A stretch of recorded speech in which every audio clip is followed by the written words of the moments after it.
Uh, let's just take a quick gander at some of these skins, huh? I mean, you've all seen this one before. Very, very elegant green. I don't really know what I'm looking at with this one, if I'm being entirely honest. I don't get it. Now this is beautiful. See, the black and gray makes it look industrial with the yellow works in on the numbers and stuff. Oh, just perfect. A beautiful work.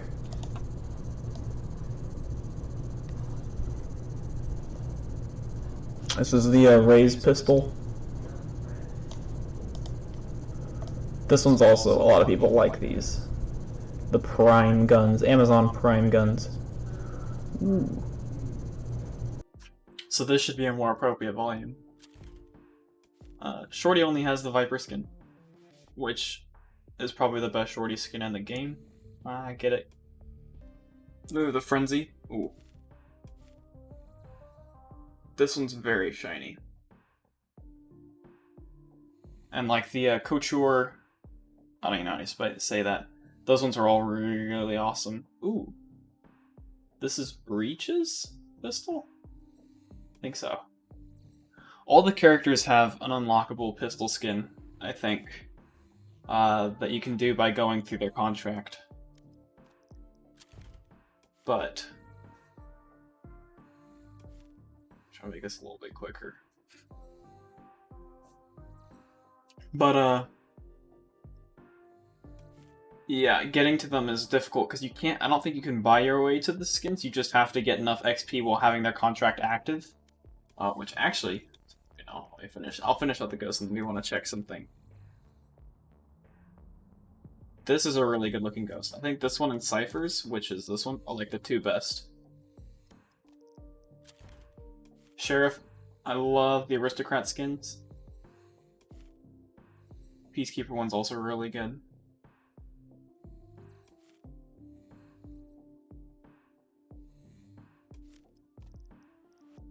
Stinger.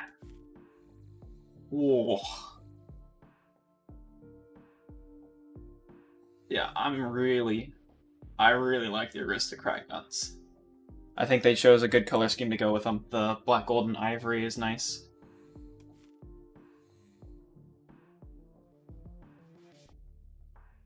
This one looks good too. Don't get me wrong. Like I definitely think they stepped up their skin games with the release of the actual game. Like, I mean, I guess I should be... The default ones are really... All of them are just solid black. Like, you can see they have a little bit of difference in gloss here and there, but they're meant to look very basic. Now, some of them have different reload, like, things. Like, this one will... Here, I'll show you this. I meant to do it on the classic, but I didn't. Like, this is a good color scheme, don't get me wrong. But I'm not a fan of the whole paying for, like, what you're paying 10 Radianite points, which you have to spend real money to get. I'm sorry, you have to spend real money to get V-Bucks, which you use to turn into Radianite points, in order to have your gun shoot blue instead of red. The animations are cool. I just think they should be combined. I don't think you should have to pay for blue bullets and then an animation, and then... I cannot tell you how much I hate the finishers. This is a kind of cool finisher because it doesn't put the game in slow motion, but the ones from the beta looked terrible, and I hated them, and every time I saw one, it made me want to throw up. Here's the Bucky! This is a cool one. Obviously the weebs are gonna love it because it's got Japanese text on it.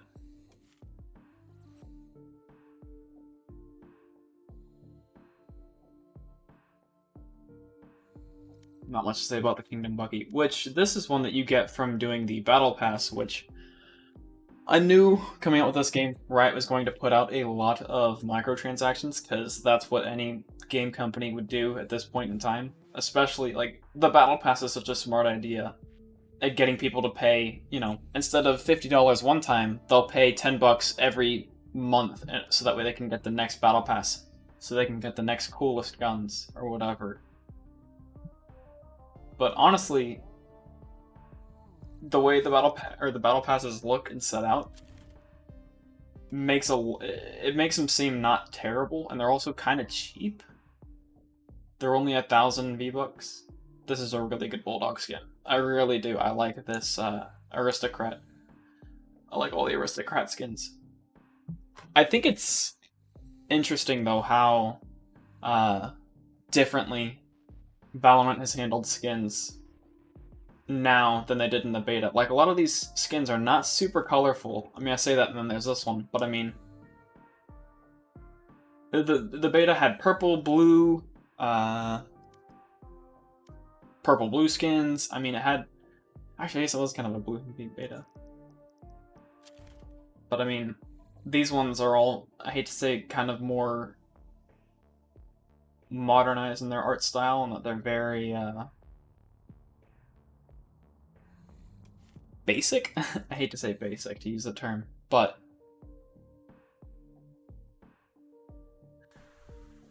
I mean, yeah, they're more basic in color scheme. That there's a lot of black, grays, and whites, as opposed to more colors. Although the prime ones with the purple and yellow really stick out. And then obviously all the Galleria ones are more colored. But I will say, I think Valorant and Riot have handled adding skins to the game way better than, like, the beginnings of Overwatch. I don't know, maybe it's just because the game's brand new, and seeing all these skins is brand new, so everything looks way cooler. And in a month I'll be tired of seeing all the Kingdom skins or whatever, but I think these all have their own unique charm to them, and that's really, really awesome they did that.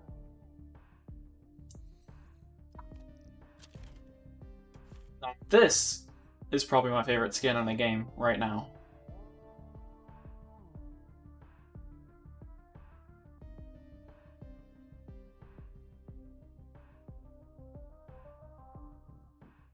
It's just really good. And that's all I can say. I mean, yeah. The way in which they use the different colors to highlight different aspects of the gun on each skin, you know? Like, some of them change the physical shape of the gun. Like this one, I mean, you can see the, I'm pointing at my screen. Well, like, the stock at the end is a completely different shape or whatever. And so each skin uses the colors and whatnot to highlight those different areas in a unique way, and I really like that. I think they were smart to do that with a lot of what they added into this game. I've definitely thought that all the Prime skins have a very KDA vibe to them, like from the League World whatever video that came out and everyone went crazy for a long time. Just the purple, black, and gold. It's a good color scheme though, I'll give them that. And I will say, I can't remember, I don't think there are any similar skins in the actual game that were in the beta. Aside from the character-specific skins. But like, oh no, the Lux skins are the same. Sorry, I forgot. The Lux ones were in beta. However, they started off red. And the red was really kind of ugly. I don't know a lot of people who liked the red. It was too bright and too... I don't know. Just, I wasn't a big fan of them. I think making them default to blue was really good.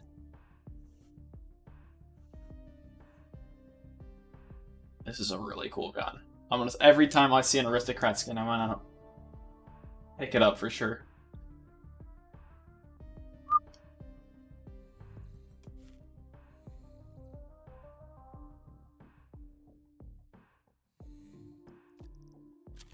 Moving on, so finally gets a skin.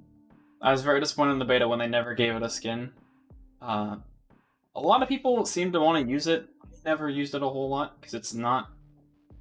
I mean, it's not terrible, it's also not amazing. And it's really expensive for no reason. But, the knife, you can see they added a little... what appears to be like a paw print on the actual blade itself on the default knife. But some of the, like, I think this is my favorite knife right now. I've seen a lot of people using the Prime one. I was never a big fan of the Lux Melee. If this was like a Switchblade and it worked and you could actually see the function of it folding out, I think it'd be a lot cooler and more popular. And then this one is cool looking, but it's very expensive if you go in the store. Oh. It has a... Oh, wow. So you can pay $10 to have it... Not $10, sorry. 10 Radianite points to have it glow blue like the rest of your Prime guns. So after spending 7,100 Valorant points, which is equivalent to a little over $70, you can then spend extra money to get the guns to look and do different stuff. I don't usually mind microtransactions in games, but I think if I really wanted Valorant and the Riot devs to decrease the price of a lot of the skins, simply because, I mean, like, look, this is a in-game digital knife that you're paying about $35-ish for. You have to pay at least $35 to get this. Right? Yeah. Which seems like a lot when a lot of gamers these days don't really have... There's a lot of people out there who don't have individual jobs or may not be able to afford this. Or rather they can, but by bringing them down in price, sure, you're making them more common and I guess less cool. But I mean, you already can also buy all this extra stuff with them. I mean, I don't know. And obviously not every gun's like this. Like, these ones are all $1,700, but then if you buy the bundle for $71, you can get extra free stuff, like this $3 banner, or a $4 that, or a spray, which I've never used sprays. And then there's some guns like the Marshal, or no, there's some skins that are more basic, and those ones are cheaper. Like this one's only $8.75. Obviously, I mean not obviously, but some people probably like it a lot. They don't like it as much as, say, this Aristocrat, which I think is super badass, and I may buy this. But, anyways, my opinions aside, those are all the skins that they have released so far. I'm honestly surprised they never did any skins for the agents. I think they'll do it at some point, for sure. But, yeah. That's all I've got. I hope, you found this video helpful or fun to watch and look at. Debate with me below in the comments if you want. But yeah. I can imagine they're going to add a lot more skins to the game. But I'll see y'all on the battlefield.